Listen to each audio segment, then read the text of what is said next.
Hello good morning दोस्तों। नीमी technical परिवार में आप सभी विद्यार्थियों का हार्दिक स्वागत है। दोस्तों आज हम कार्य, ऊर्जा और शक्ति से संबंधित प्रश्नों को हल करेंगे। दोस्तों इन प्रश्नों में कुछ ऐसे छोटे छोटे पॉइंट हैं जिनको जानना आपके लिए बहुत ज़रूरी है, इसलिए आप अपने पास अपना नोटबुक और कलम ज़रूर रखें और उन पॉइंटों को नोट करते रहें। तो चलिए दोस्तों माता रानी का नाम लेके क्लास को प्रारंभ करते हैं। देखिए पहला प्रश्न आपके सामने आ चुका है। एक ब्रिटिश हॉर्स पावर ऊर्जा के किस मान के बराबर होती है? एक ब्रिटिश हॉर्स पावर ऊर्जा के किस मान के बराबर होती है? ध्यान देना दोस्तों, ये 746 वाट के बराबर होती है। आपको किस प्रणाली में पूछा गया है? ब्रिटिश प्रणाली में। ध्यान से सुनना इसके पॉइंट को। जब किसी कार्य को दोस्तों एक सेकेंड तक करने में, अगर किसी कार्य को 1 सेकेंड तक करने में 33,000 फुट पाउंड एनर्जी की खपत होती है। कितना? 33,000 फुट पाउंड एनर्जी की खपत होती है। अगर किसी कार्य को एक सेकंड तक करने में 33,000 फुट पाउंड ऊर्जा की खपत होती है तो उसे कहा जाता है 1 हॉर्स पावर। ये किस में हम बात कर रहे हैं? ये ब्रिटिश प्रणाली में बात कर रहे हैं। दोबारा सुनना, ब्रिटिश प्रणाली में जब किसी कार्य को 1 सेकंड तक किया जाता है और 1 सेकंड तक करने में 33,000 फुट पाउंड एनर्जी की खपत होती है तो उसको 1 हॉर्स पावर कहा जाता है। और जब इस 1 हॉर्स पावर को आप ब्रिटिश प्रणाली में बदलते हैं तो ये 746 वाट के बराबर होती है।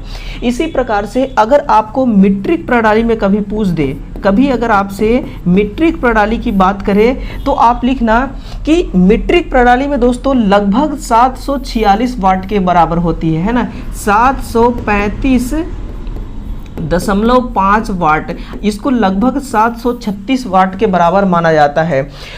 अगर किसी कार्य को 1 मिनट करने में, अगर किसी कार्य को 1 मिनट करने में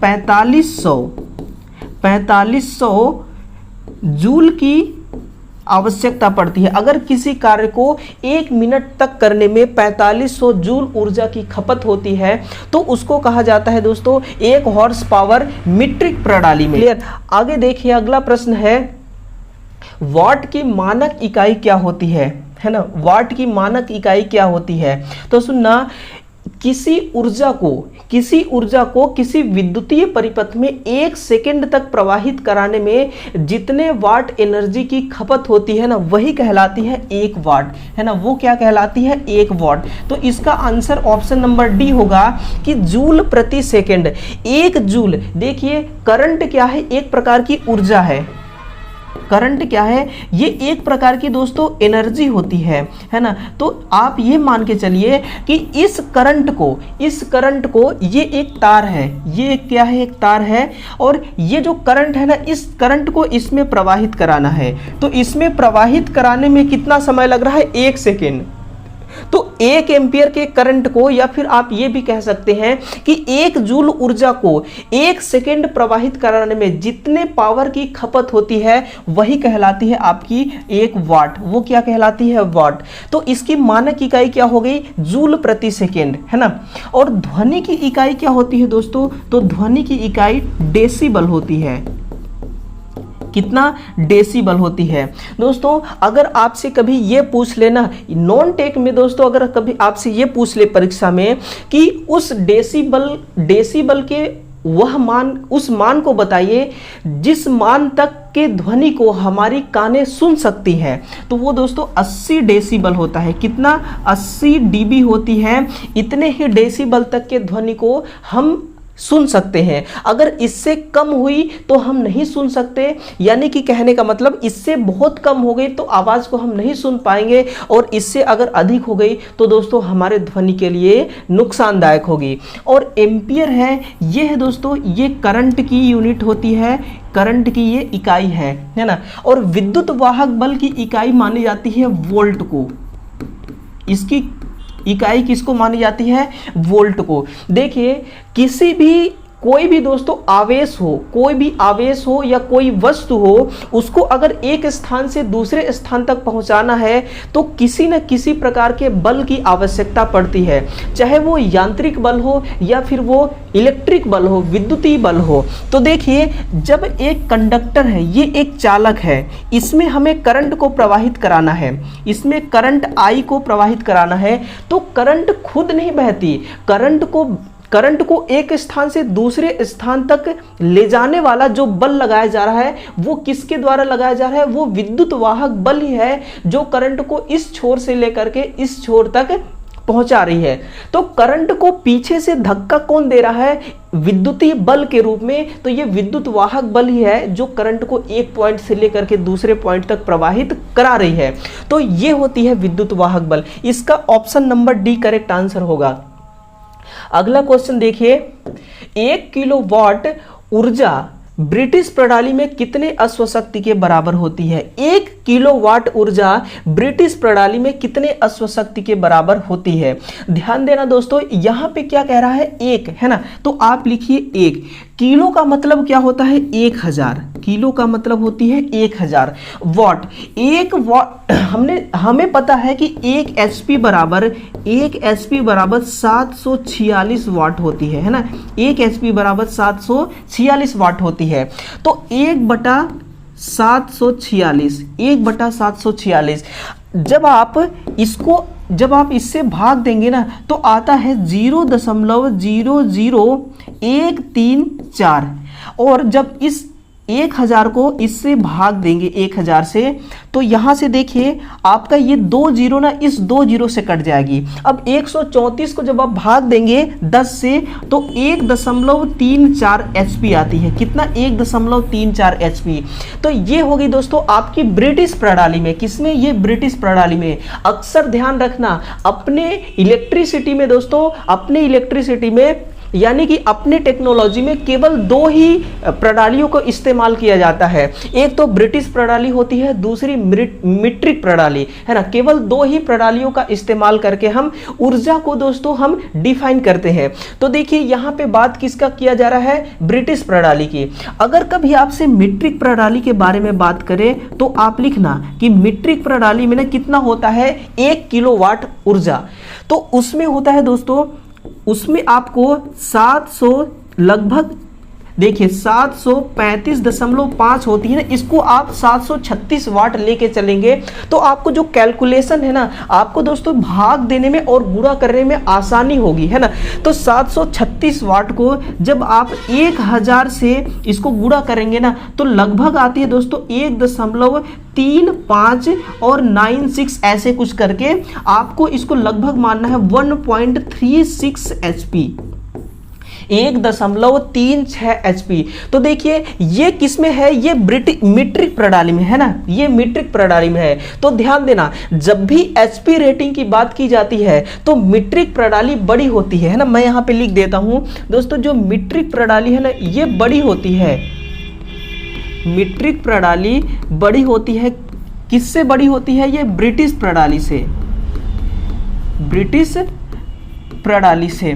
अगर आपसे पूछे ये किस कंडीशन में बड़ी होती है तो आप लिखना ये हॉर्स पावर की कंडीशन में, एचपी की कंडीशन में। लेकिन जब वाट की बात करें ना तो वाट में दोस्तों हमेशा ब्रिटिश बड़ी होती है, क्योंकि एक एचपी बराबर होती है 746 वाट। 1 एचपी बराबर 746 वाट ये होती है आपकी ब्रिटिश में, और 1 एचपी बराबर होती है मीट्रिक में 736 वाट। तो देखिए जब एचपी को आप वाट में बदलेंगे तो आपकी ब्रिटिश प्रणाली बड़ी होगी, और जब इसको एचपी में बदलेंगे वाट को तो कौन बड़ी होगी? मीट्रिक प्रणाली बड़ी होगी। तो इसका आंसर होगा ऑप्शन नंबर सी, 1.34 एचपी।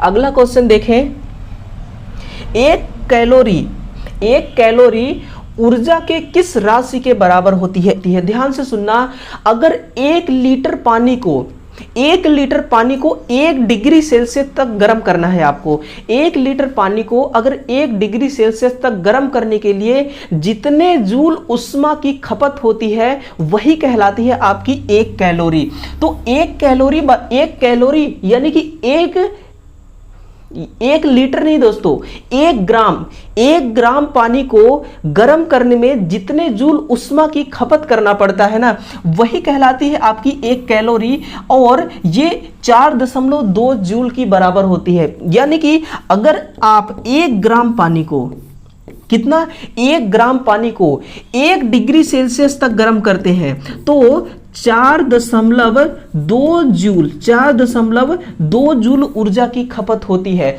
तो 1 कैलोरी बराबर कितना हो गया, 4.2 जूल। आगे देखिए, अगला क्वेश्चन है, दिए गए विकल्पों में से शक्ति के लिए सही संबंध नहीं है। दिए गए विकल्पों में से शक्ति के लिए सही संबंध नहीं है, वो है दोस्तों ऑप्शन नंबर ई में। आप यहां गौर से देखें कि पावर जब भी आप ज्ञात करते हैं तो पावर ज्ञात करने के लिए आपको क्या चाहिए, वोल्टेज चाहिए और करंट चाहिए। ये सिंगल फेज की बात हो रही है, किसकी, ये सिंगल फेज की बात हो रही है, सिंगल फेज की। अगर आपसे यही बात 3 फेज के लिए कहा जाए ना, 3 फेज के लिए दोस्तों, तो ये इसमें आपको P बराबर V गुणे I गुणे cos फाई, है ना, ये भी आपको यहां पे लगाना होगा। ये भी आपको cos थीटा, क्या होगा यहां पे, cos थीटा। तो देखिए यहां पे cos थीटा भी ऐड होगा। क्यों होगा, क्योंकि जो आपकी 3 फेज होती है उनमें 3 फेज होते हैं, तो तीनों फेज के अंतर को भी बताना पड़ता है हमें कि तीनों फेज में कितने डिग्री का अंतर है। लेकिन अगर सिंगल फेज है, अगर एक ही फेज है, तो आप उसको किससे तुलना करेंगे, तुलना करने के लिए हमेशा 2 चीजों का होना जरूरी है। अगर एक ही चीज है तो दोस्तों, अगर एक ही चीज है ना, तो वही सिकंदर, वही राजा और वही नौकर, सब कुछ वही है, तो फिर आप तुलना किससे करेंगे। तो सिंगल फेज में ना cos थीटा की कोई जरूरत नहीं पड़ती।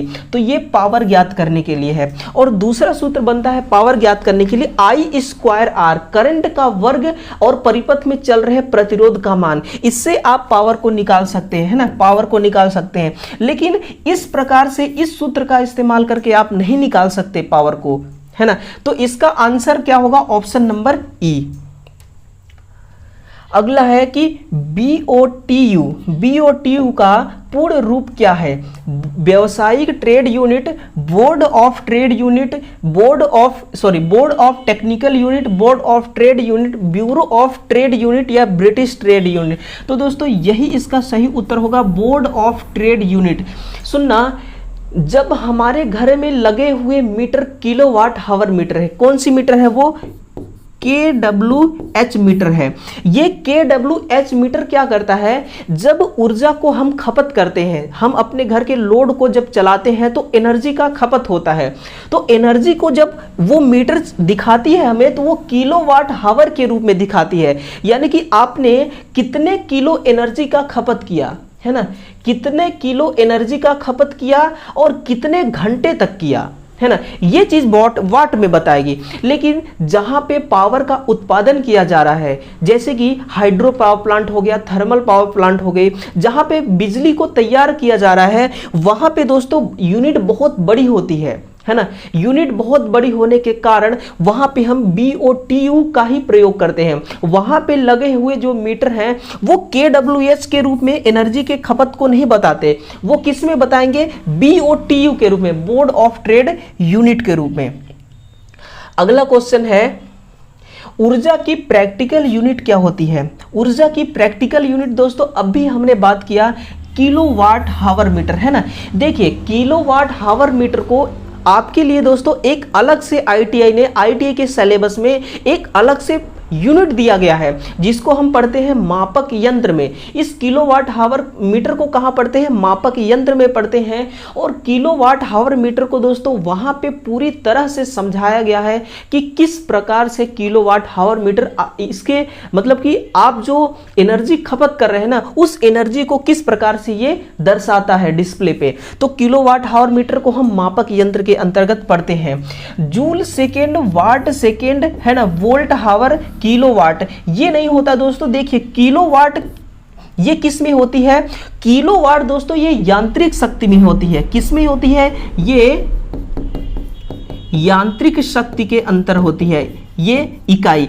लेकिन किलोवाट आवर दोस्तों ये एक विद्युतीय शक्ति है। कौन सी शक्ति है? ये एक विद्युतीय शक्ति है। तो ध्यान से सुनना कि विद्युतीय शक्ति को हम खपत कराते हैं तो वो किलोवाट आवर में, और जब यांत्रिक शक्ति को हम खपत कराते हैं तो वो किलोवाट में।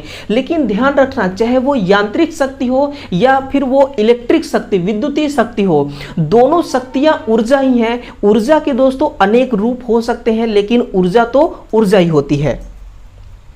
आगे देखिए, अगला क्वेश्चन है कि विद्युत ऊर्जा की इकाई क्या होती है। इसकी जो इकाई होती है ना, ये कूलम्ब मानी जाती है। क्या मानी जाती है दोस्तों? कूलम्ब मानी जाती है इसके इकाई को। मीटर किसकी इकाई है? ये लंबाई की इकाई है। किसकी? लंबाई की इकाई है। और न्यूटन दोस्तों ये बल की इकाई है। और फैरड है ये कैपेसिटर की इकाई है। किसकी? ये कैपेसिटर की इकाई है। तो ऑप्शन नंबर बी इसका करेक्ट आंसर है कि कूलम्ब। कूलम्ब क्या है? एक आवेश है दोस्तों। आवेश की विद्युत ऊर्जा की इकाई है कूलम्ब। अगला क्वेश्चन है कि इनमें से विद्युत ऊर्जा के कौन कौन से रूप हैं। अब सुनना दोस्तों, ये जो आपके सारे दिख रहे हैं ना, ऑप्शन ए, ऑप्शन सी और डी और ई, ये सारे के सारे क्या हैं? विद्युत ऊर्जा के रूप हैं। अब यहां से समझिए कि विद्युत का शारीरिक प्रभाव, ये एक प्रकार का विद्युत का ही रूप है।